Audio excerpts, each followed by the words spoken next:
Hey guys, how are you all? Realme is working on the world's first smartphone camera with 64 megapixel Samsung GW1 sensor.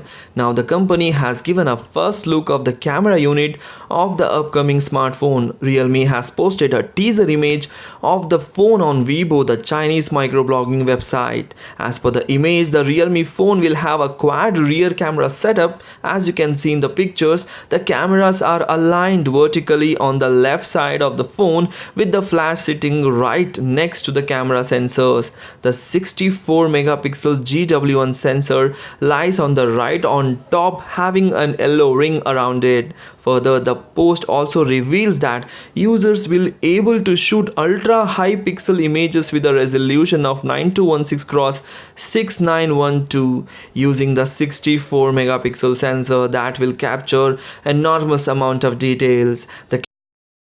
The phone will launch in China in the second half of the year.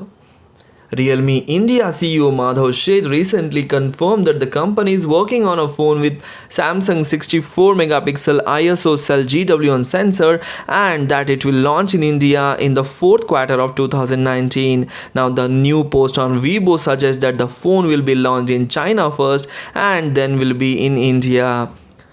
Coming to the sensor, Samsung GW1 image sensor will be larger than that of the current line of the 48 MP sensor, and it will use a technology of pixel merging Tetracell technology to merge 16 MP images into one, thus providing a 64 MP shot, while a standard 48 MP camera bins pixel snaps that compare to a 12 megapixel 1.6 Micron Pixel camera.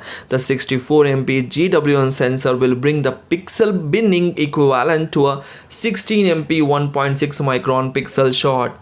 At the moment, the specs of the upcoming Realme phone are not yet revealed, but we expect the company slowly reveals the details about its build quality, the notch or notchless or a pop-up selfie camera and other details. So till then, be with us and I will update you all the regarding this phone. So this is all about the Realme's new upcoming 64 megapixel quad camera smartphone. If you like the video, please hit the like button and do subscribe my channel. Thanks for watching. Take care. Bye bye.